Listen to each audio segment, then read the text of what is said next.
This is the Note Closer Show, where you get the latest developments in distressed note investing and learn the secrets of how you can control millions of dollars worth of property for pennies on the dollar. Get educated and entertained by someone who has closed thousands of deals and lives to support you in achieving the same. Now, here's your host, CEO of We Close Notes, Scott Carson.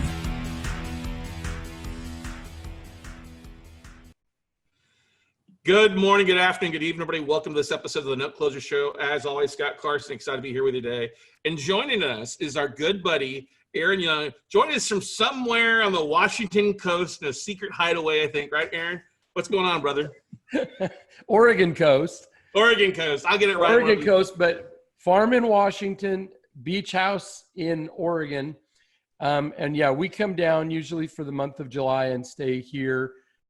So we came down before 4th of July, and then we'll be here till August. It's a corona-free environment for the most part. It's a little bit. It's if you have to be in some kind of seclusion, quarantine, solitary confinement, this is the place. Yeah, I would say so. I'm missing the beach right now. I'm. Well, you're invited. You know what? We're getting ready to travel a little bit here. Probably our first trip since Corona. Go rescue a couple cats that Steph is adopting. So we'll see how we react to the flights and stuff like that. But you know, it's you and I've talked for a little while here beforehand, and it's for those that don't know, Aaron Young is the CEO of Laughlin Associates. They're a sponsor of the podcast. They do an amazing job with their corporate veil protection. If you've ever been to our Note Camp or heard them on one of our Note Night in America webinars, you're going to talk about the services that they provide in working with so many small business owners across the country. And I know that we have so many listeners on the podcast, on the radio network across the country too, that are small business owners. And a lot of people, as we talked before, are struggling out there. It's kind of scary. The statistics that they're talking about, 52% of small businesses expected to fail, 40 million plus people on unemployment. We could get into mortgage default rates, but we'll save that for another day. But Aaron and I wanted to talk about a little bit, but kind of about some of the small business and kind of what you see, because you got your pie, you got your fingers in a bunch of different pies out there, and sitting on a couple boards of companies, but also helping and working with so many entrepreneurs and business owners across the country for the last 40 plus years. Maybe not that old, but where do you see things going here as some states are opening up, other things are closing? Do we need to just chuck off 2020 as a loss and restart in January 1st? But what do you see is going on, and kind of what would you say is your recommendation for business owners out there right now, Aaron? I think, first of all, it's always good to be with you, my friend. I think that 2020 is going to be one of those watershed years where people are, yes. Okay. Let me start it this way. I think 2020 is going to be one of those years where certain people are just going to take off like a rocket. There's going to be a huge transfer of wealth. There's going to be huge fortunes made. The things that I'm involved in are all working. Everything's doing well, right? I mean, our revenues haven't slipped. We're moving. The people that I think who are going to struggle are going to fall into at least two categories. One is those that have just had the rug torn out from under them, like they're a restaurant or they're in the travel business, and it's against the rules to be open, or they can be open but with such limited occupancy that, sorry if you can hear the dogs. It's the beach, baby. Anyway, such limited occupancy that they just can't cash flow enough. And yet, at some point, the forbearance on leases, not only for the building, but for equipment and so on, will catch up with them. And there'll probably be a lot of bankruptcies related to that. Which, again, folks, as you're listening or watching, remember that bankruptcy is a remedy to protect you from creditors. It doesn't mean you're a loser. It means that you're using laws that have been put in place that say if your business doesn't work, if the ship is going to sink, you don't have to go down with the ship. So don't automatically assume that there's something wrong with you If you go back and look right now at the companies that are in bankruptcy right now, have filed for bankruptcy, I mean, you've got some big companies, including Hertz and Avis and Chuck E. Cheese and GNC and Penny's, and it just goes on and on and on. I mean, these enormous publicly traded companies that are in bankruptcy protection right now, because it's a rule that's there to give you space, or to just say it didn't work. It's gonna the ship's gonna go down. Okay, but having said that, so the people that are gonna, so that's one camp, the ones who just by bad luck are in an industry that was very vulnerable in this COVID circumstance. That's one. The other one is people who, because of the clamping down and slowing down of business and so on, it's hard for them to do their service delivery.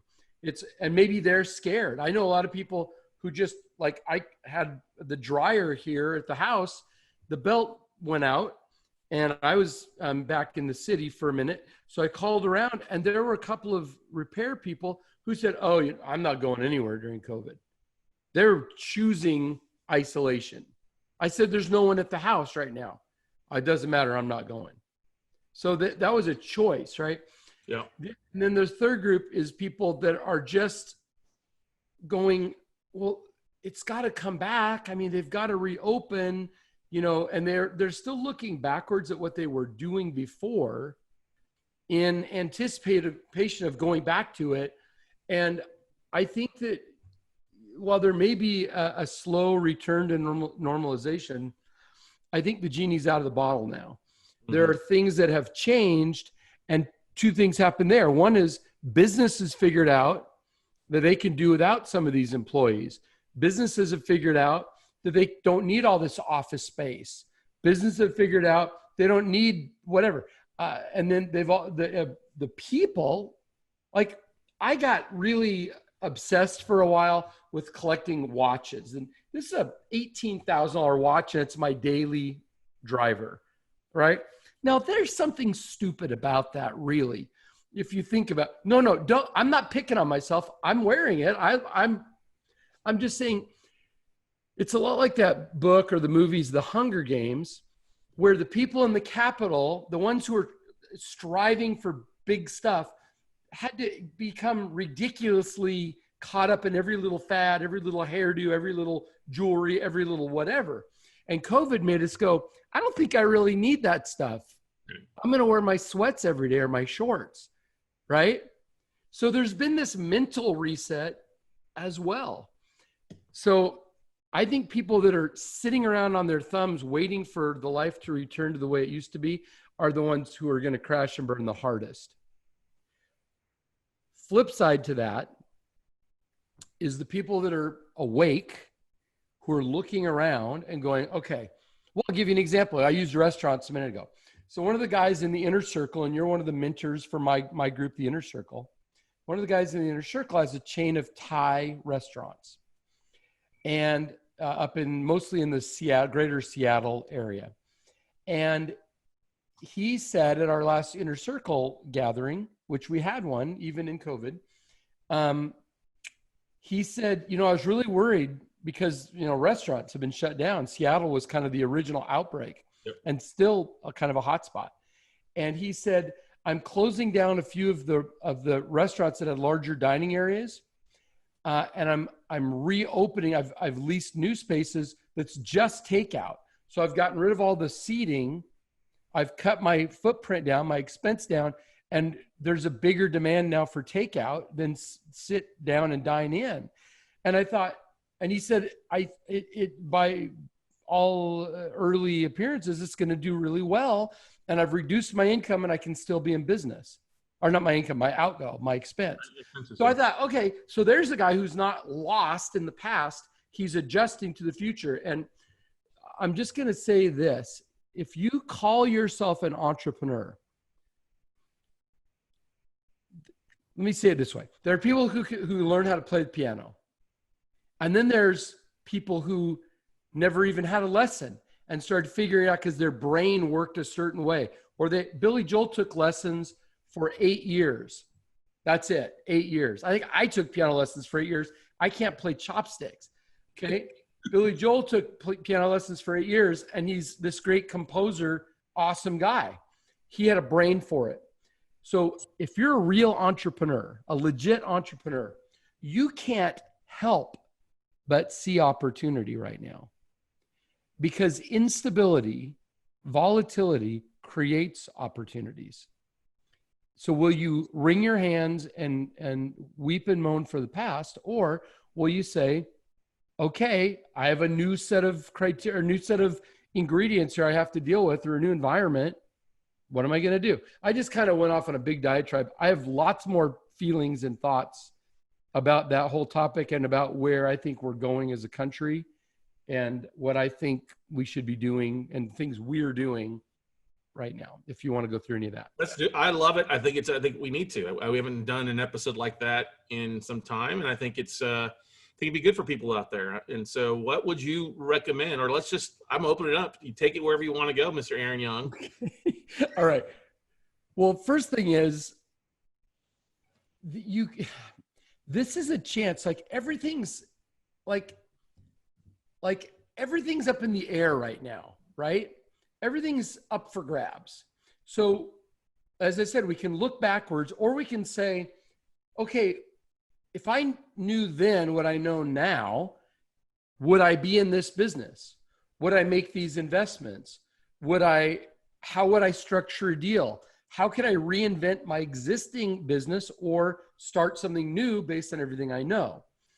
From that perspective, I think we have a terrific opportunity to kind of get up out of the trench, lift our head up out of the trench, and look around at what the world looks like and say, oh, am I tunneling the right direction, or should I be changing course right now?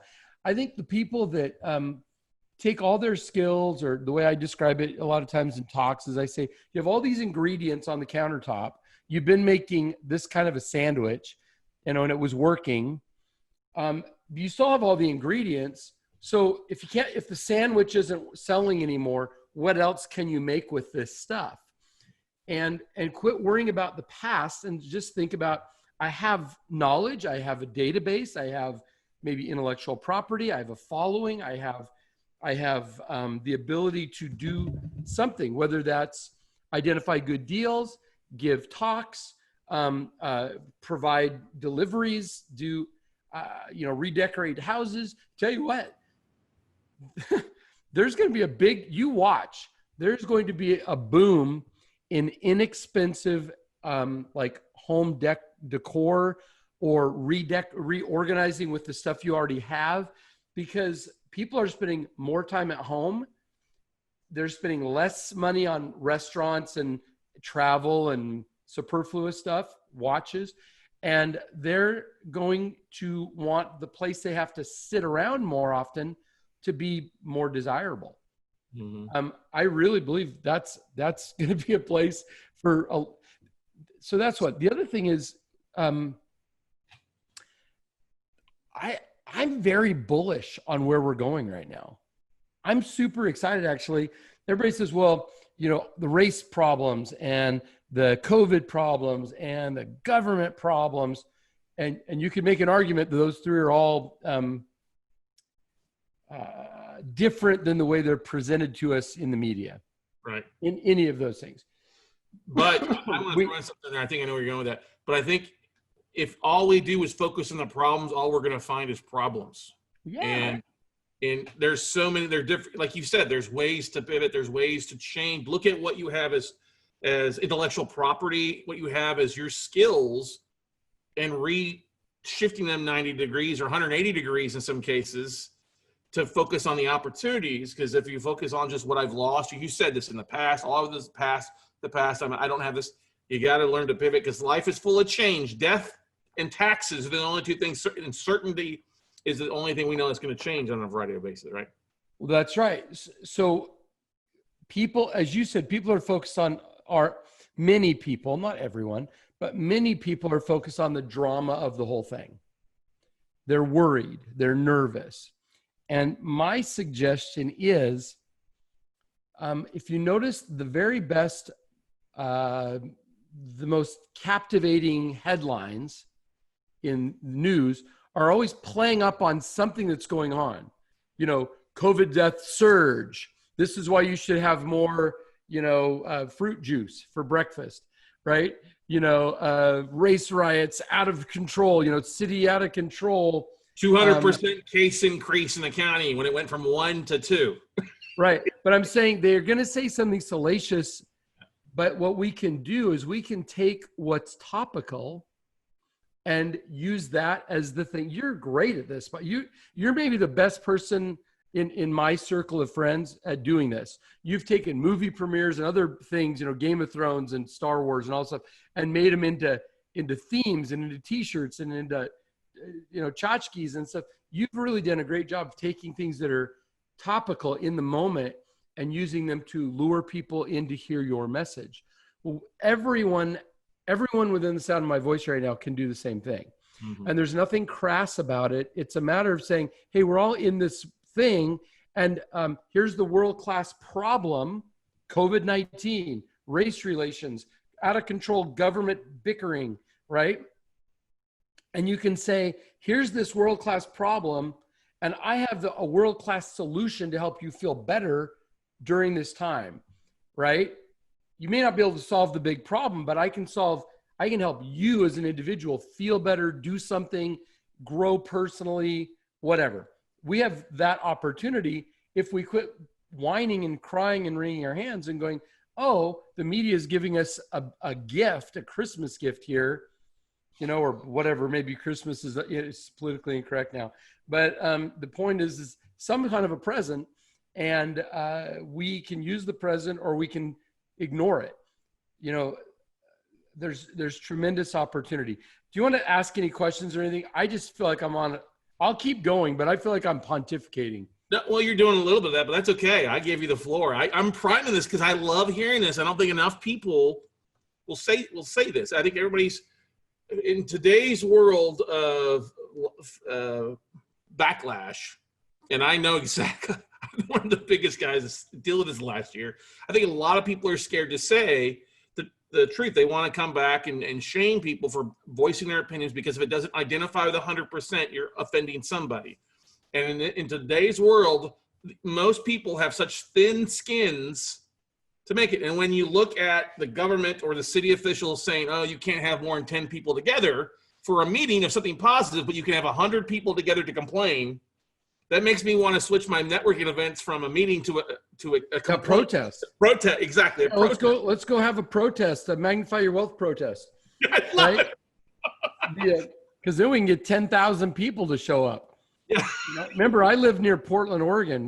They're in the news every day right now for all the crazy stuff going on in Portland. Whether you're for or against what the administration is doing or it's all I know is it's a wackadoo situation in the city that I used to have an office right in the middle of where that stuff's going on right now. Anyway, here's the point. So those are some of the circumstances that exist.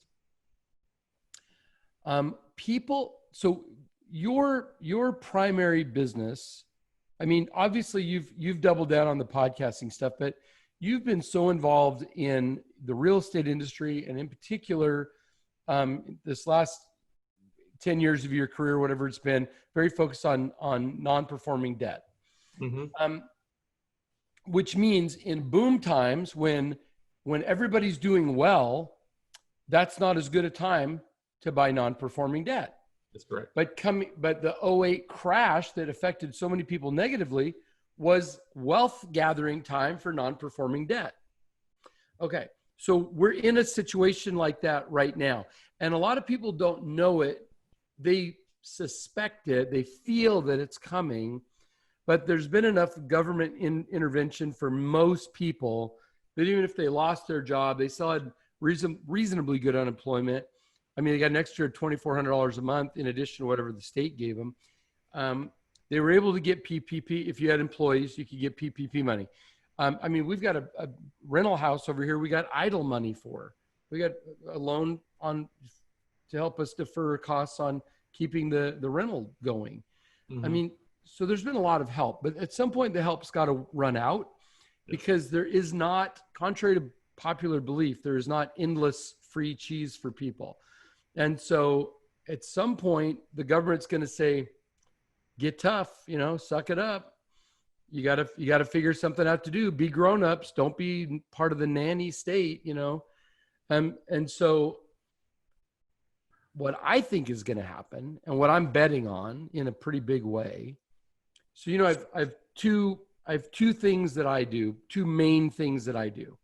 I have the incorporation, corporate compliance, that part, which we've been doing for a long time, 20 years, 25 years or something like that for me, since 97 for me. And so what is that? 23 years. Yep. And then the private equity stuff where we're buying businesses. And for both of those, it's great. For buying stuff, it's kind of like buying non-performing debt, fire sale time. Yep. Now, people could say, well, that's not very nice. You're taking advantage of someone else's troubles. Well, it's better if I buy it from them than if they just close up. Mm-hmm. It's much better if that happens. It's much better for their customer. It's much better for everybody concerned if they're not in a position to weather the storm. Their thing they started doesn't have to die. Okay, that's one. The other thing is on the incorporation, corporate compliance side, the Laughlin side, I think because there's so many jobs that are not going to come back, there's going to be, I think we're moving, we've been in an age of giant consolidation and people believing this fantasy that they're going to build a $500 million, $1 billion company. Guys, this doesn't happen. The reason they call them unicorns is because they're mythical. They're almost never real. You can count, you could write them all on a yellow pad, right? Maybe not on your fingers, but there's not that many of them. Right. Only 4% of companies ever break $1 million a year in revenue. Only 4%. Most of them are small companies where the owner's making $100,000, $150,000. They're generating $300,000 or $400,000 or $500,000 top line. Maybe they have a few employees. They have a pretty dang good life. They live in a nice home. They're in the top 5% of income. Everybody thinks they have the world by the tail. And I guarantee you, if you're making $250,000 a year, if you're as a self-employed person, a business owner, all your friends are saying you're a multimillionaire. Mm-hmm. Because your life is so much better than theirs financially. You have so much more money than them and so much more freedom than them. They automatically think, oh, that person must be very rich. It's not true. Not true. I can't tell you how many people say, oh, so-and-so, he's a billionaire. I'm like, dude, there are not that many billionaires on the whole planet. Right. And you seem to know 5 or 6 of them, right? That's living in a dream. No, what's going to happen is, I think, that there's all this unwinding of how companies are organized, and they're trying to figure out, okay, what do we do if we can't all be under a roof? What do we do? So I'll tell you what, we just went through this morning in our management meeting for Laughlin. It's time to renew our insurance. Our current insurance was 30% increased, and it's not very good. It's heavy on health savings accounts. All the other, what you'd call those Cadillac plans, were like $5,000 a month for a family of 3. This is post Obamacare. I'm not knocking it because Obamacare did a few things to really fix stuff. Right. But they also made everything harder to do inside the industry. That's why it was so many companies wouldn't even participate in the exchanges, like United Healthcare, the biggest one in the country. The point is that rates now have gone through the roof. Well, if you're a business owner with employees and you're offering health insurance, right now I'm thinking, well, gee whiz. I mean, if we're going to grow, do we want to grow by full-time employees or do we want to grow by contractors? Mm-hmm. Do we want to grow by getting more space to lease or have more virtual employees? what are we going to do? And so that's happening on a big level. Now let's go to somebody that got displaced. They're out, they're furloughed, but they're done. Their job is gone. Okay. Not everybody, but there are a bunch of jobs that are gone. Those people usually they have some kind of a 401k. Well, unless they're the low end of the employees, if they're the servers at the restaurants, they're the people that were the kind of what you'd call admin in those kind of settings. I don't know. I mean, restaurants will come back at some point, but a lot of people that were working in factories, working in warehouses, working in things like bookkeeping and so on, that is becoming more and more automated. I think a lot of those jobs are going to disappear. And what you're going to see is a whole new generation of cottage industry businesses, one person businesses. They're going to incorporate, or they're going to be an LLC. For a little business, a just starting business without predictable revenues, a one-member LLC is great. If you get a little bit bigger, maybe you're up around 150,000, 100,000 revenue, annual revenue, not monthly. Then, a lot of them are going to become S corps. And I see that's going to be the thing, S corps and single member LLCs. And we're going to have all these very specialized people, not trying to be everything to everybody. I'm really good at this one thing. And I can reach out to you and I can connect with you and I can pay you $1,000 or $20,000 to do something. And then we're done. And I didn't have to have you on staff. I didn't have to have you on getting sick leave and paid vacation and health insurance, and I'm paying your FICA and FUTA. That all disappears. I think that what you're going to see is companies try to operate more efficiently, and you're going to see individuals pop up and have greater freedom and possibly better income than they had when they were working. Less guarantee. I mean, they're going to have to be thinking instead of just collecting a check. They're going to have to be thinking about, how do I keep stimulating new revenue, new leads? How do I engage with people? What skills do I need to develop? But I really think that you're going to have kind of like the podcast industry did to broadcast. You're going to have very, very niche-y or niche-y, very specific information, very specific how to build a campfire, how to tell a joke, how to play the harmonica, right? You're going to have this very, very, very, very narrow but deep interest. And I think it's going to be an interesting time. And I think what we'll see is over the next couple of years, kind of organizations where people can gather, kind of like a chamber of commerce or like a EO or YPO, those kinds of things. But I think you're going to see them for just grassroots business owners who need to have a way to talk to other people. And I don't think it'll be the Chamber of Commerce. I think it'll be some new cool groups will show up that don't exist today. And I don't know. I think we're going through a renaissance, and we're going through a reset in a market that was not based on a lot of need. Just when things are good, when business is booming, you ignore the weak spots in your company. And now those weak spots have been exposed. People's weak financial situation has been exposed. And there's a chance. And right now, and COVID has been a boon to a bunch of people who are about ready to lose their shirts in their business, because all of a sudden they got to pause. I don't have to make my house payment. I don't have to make my rent payment. I don't have to make my lease on my office.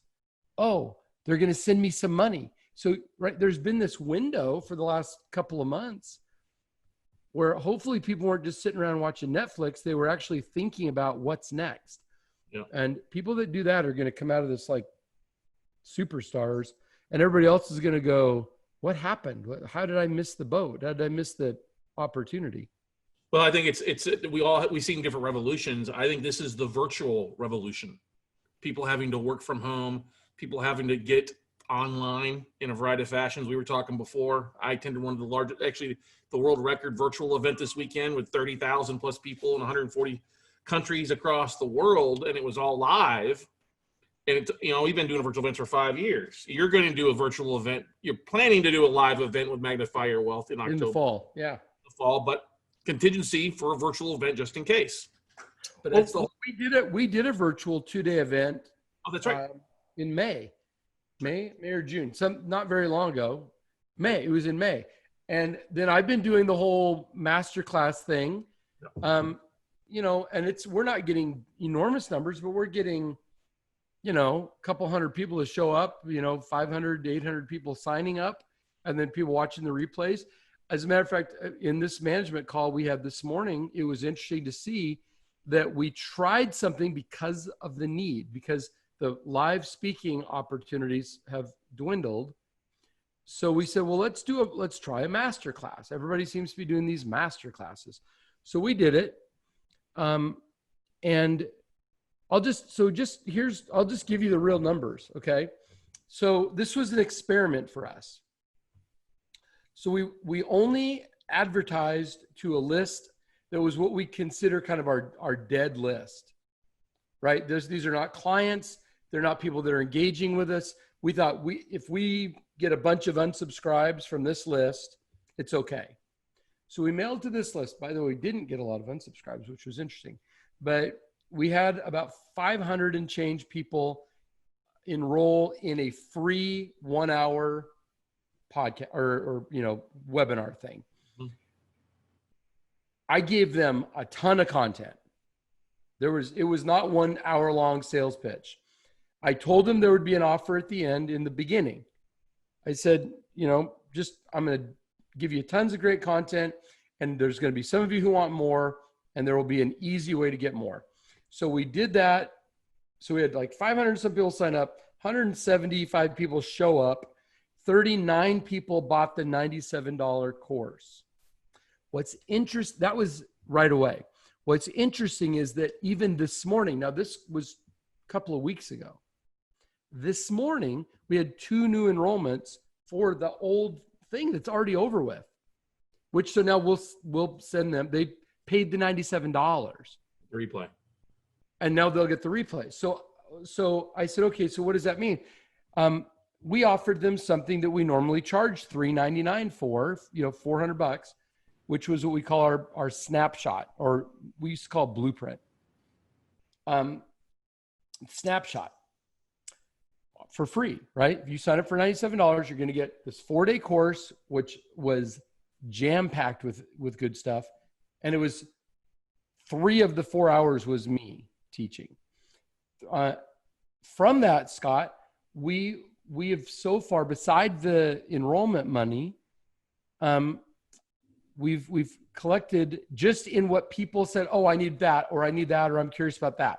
No big package or anything, just, oh, you said something about C Corp, I want to know more about that. Corporate Veil, I want to know about that. Unshackled, I want to know about that, right? So we concluded this thing last Thursday. Now today's Tuesday. We've collected, in addition to the $97 enrollments, about $15,000 in sales. And based on what's in the pipeline of what conversations, there's probably another 25,000 at least from this experiment to our dead list. Mm-hmm. So when you think about that, it was just me doing it with, Megan, my VP of marketing, set up a simple landing page. Everything was easy. And we've brought in that much revenue in just this very short time.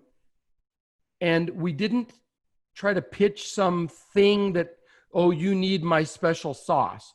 It was only, what do you actually think would benefit you? And we didn't do any sales pitch or any special offers. Only, I'm going to teach you about this stuff. If you have interest in learning more, raise your hand. That was it. No obligation to buy anything, no pressure on anything. And people are hungry for stuff. If we offer something that they actually want, people are still spending money. As a matter of fact, I think they have more money if they're working or open for business than they did before because they're not out spending it, more frivolously on just lifestyle stuff. So the opportunities abound. And so we said, okay, this was an experiment. So let's see if what we can do with a different kind of list. And let's see what our results are and what our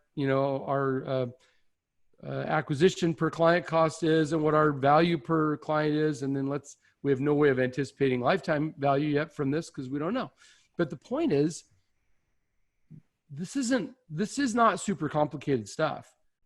You do more technologically challenging things than I do, and you have tremendous engagement by the audience.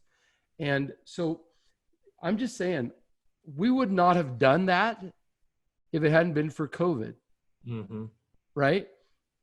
My friend Mary Morrissey had her largest event recently, $1,000 it was $9.99 to attend. She had over 2,000 people on the virtual event. Do the math. Wow. So folks, don't give up.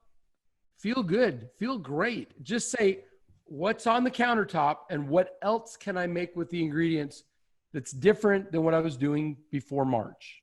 Mm-hmm. That's it. That's the thing. You just got to get creative and sometimes bounce ideas off of people that aren't in your immediate circle, that aren't going to give in to the, oh, woe is me mentality. Some of the best things I've had as far as ideas have come from seeing other people do things, short challenges. We both know Roland Frazier. Love Roland. Roland's a great guy, mentor of mine for years and learned a lot of stuff from him on the marketing side. I saw him doing a 5-day challenge and seeing kind of monetize from that. And other people out there, Russell Brunson with ClickFunnels, we're redoing a lot of our stuff because of some of the challenges that we've seen. Stephanie went through a 7-day challenge at Tony Robbins and seeing what he's done virtually on stuff like that. So I think the biggest thing besides getting beyond your head is level up. Look at people that are in the same field or doing some things, but reach out and see some of the things that they're doing because there's more than enough opportunity out there. And if you're confined to an area, there's a lot of people, that aren't in your background that are doing great things in their market, but are also, hey, here's what I did to get ahead and make a change. And now I'm not going back to the old way of doing business. Yeah, that's right. And it's not, I want to just reiterate, because the examples you just gave were all kind of people in the digital world. Mm-hmm. What Roland's doing, what Russell Brunson's doing, what Tony Robbins just did. But if you own a landscape maintenance business, or if you're investing in real estate, or if you fill in the blank of whatever you're doing, there are different ways to engage your customer. The trick is, how do you use the current circumstances and talk about the current circumstances in a way that feels like a relief to the person that you're talking to? It feels like, oh, they understand what's going on. They understand what I'm dealing with, and they're trying to make my life easier, better, more comfortable, more exciting, more whatever. Take away the pain. It works virtually. It works in knee to knee, toe to toe, belly to belly too. The biggest thing is, how do you present yourself? And do you present yourself as someone who looks like they're in tune with the times or out of touch with the times? But it's really just up to the individual. I love seeing people who are doing things like this restaurant owner I talked about, who just was shrinking his footprint, doing more takeout, and he was excited about what he was doing. And he's not a young guy, by the way. I don't know how old he is, but he's got to be 10 years older than me. So he's got to be mid 60s. So a lot of people would be going, oh my gosh, I'm supposed to be retiring right now. And look what's happening. It's so bad. And I'm just going to say, it's fine. Get excited about how to play the game. I've started referring in my mind to things that I'm going to buy. If I'm going to buy a pen, now this is not a super fancy pen, but let's say it was a Mont Blanc pen, which is supposed to look like a Mont Blanc.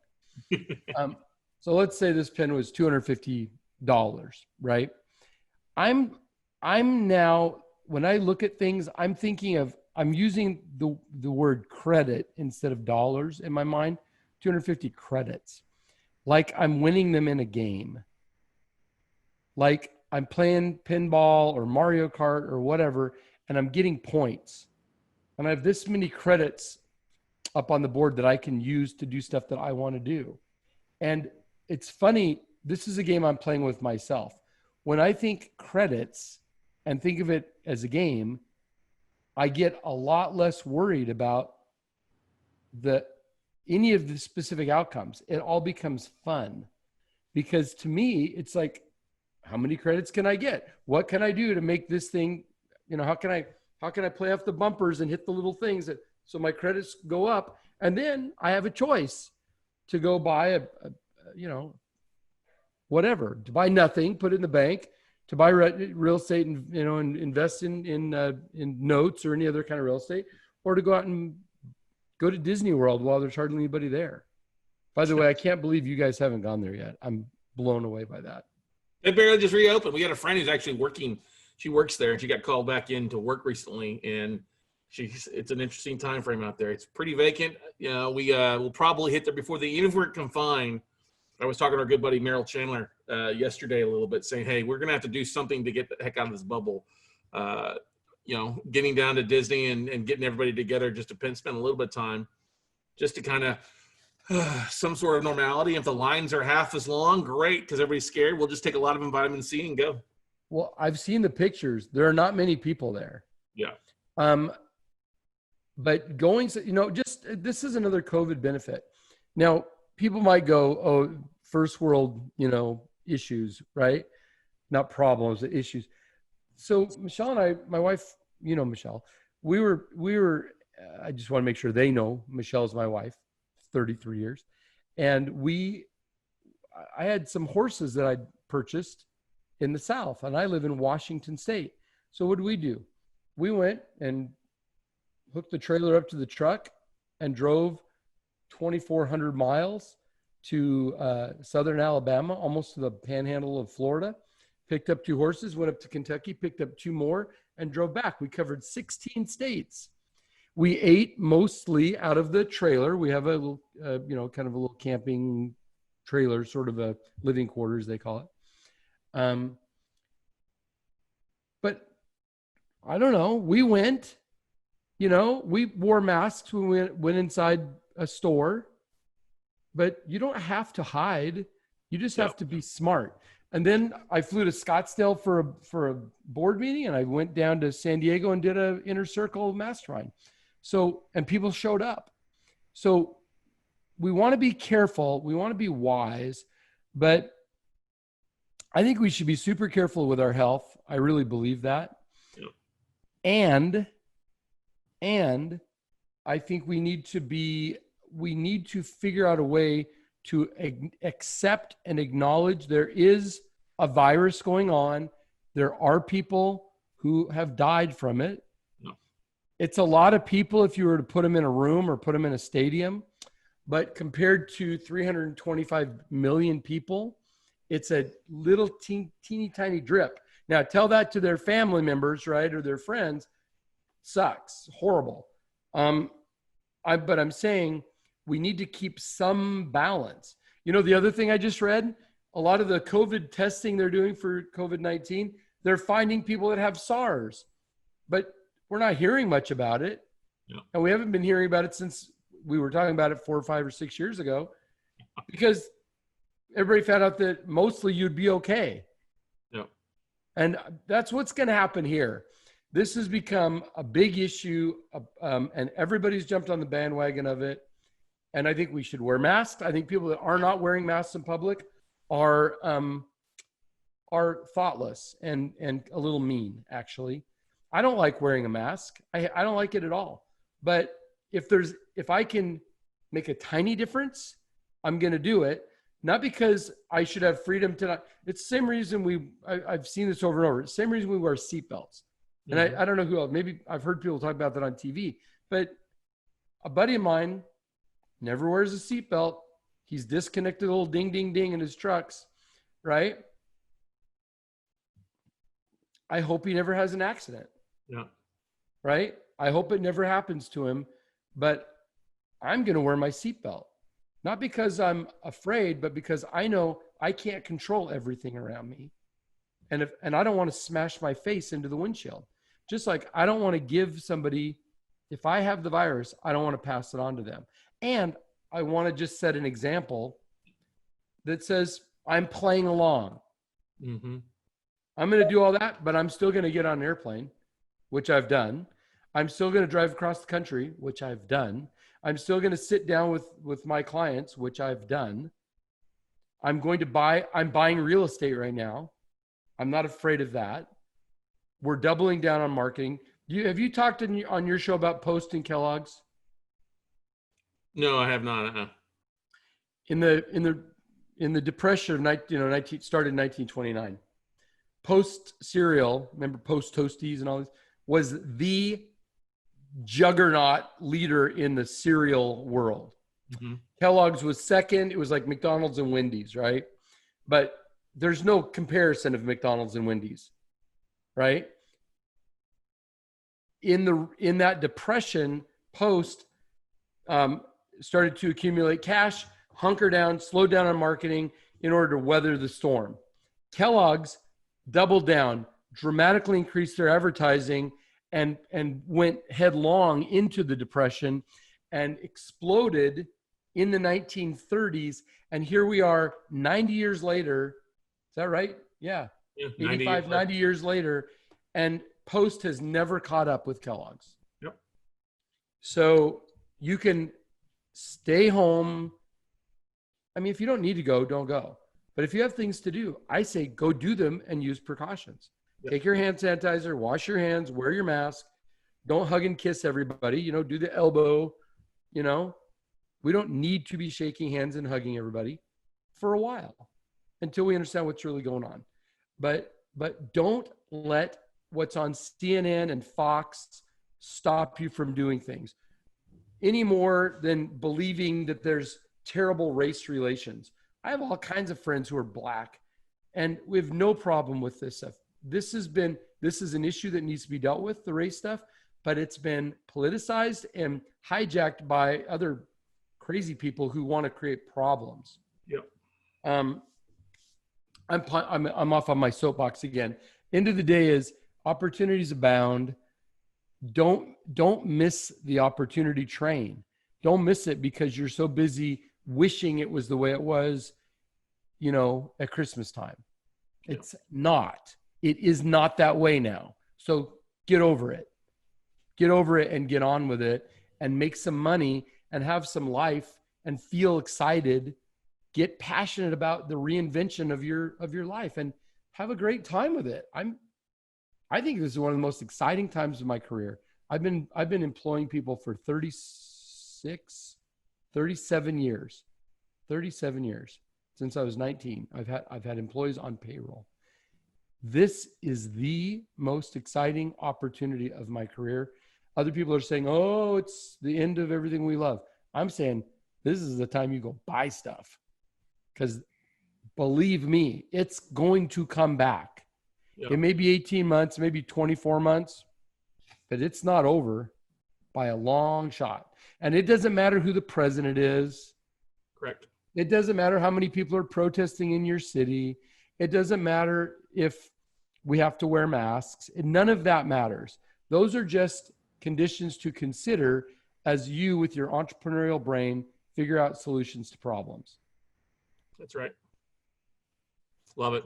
I totally believe. I think 2020 can definitely be a waterfall year for those that take advantage of the opportunities, because there's always an opportunity in an up or down market. You just got to know where the cracks are and where to implement and implement your strengths and find the opportunities. So yeah. Good stuff, Aaron. I love it, brother. Always good to be here with you, man. You too, man. You guys be safe out there. Give our best to Michelle and the kids. All right. Zoe's baking makes me look hungry. I mean, I see her images and everything like that. You get hungry? Yeah, she's doing a great job. The family's doing well. I'm super happy to hear you and Steph are going to go out and go out there and do some more feline rescue. I think it's great. I think it's super good. We rescued some ducks. I took a bunch of ducks to Audubon's side the other day, and And so this lady was there and she said, where did you get these ducks? I said, oh, they were walking through our pasture. What do you mean pasture? I said, well, we raise horses. She's like, where do you live? And I told her, she goes, well, what do you do? She'd been a school counselor, high school counselor. Now she was returning a bird that fell down in her backyard. And next thing I knew, I was wrapped up in a conversation with somebody going, you've got the most fascinating life I've ever heard about. Because she'd stayed in high school, right? We go out, you and I and the people listening to this podcast are doing stuff. Yeah. We are lucky people. We are blessed people. We are the ones that make things happen in the world. So make sure you don't lose sight of the goal just because you're kind of in some muddy water right now. I love it. Well, you heard it here, everybody. I think it's a great spot to kind of wrap up this episode. Okay. Go out, take some opportunity, learn what's going on. If you need an idea or two, pick up the phone, give me a phone call, give somebody a phone call that's in that field. And I guarantee those that are taking action, it may not be the best thing. It's going to be a little bit of ramp up for you, but still doing something is better than just sitting at home, binging like Netflix and Game of Thrones for the 30th time and sitting there wallowing in your fears. So go out, take some action, everybody. And we'll see you guys all at the top, everybody. Bye.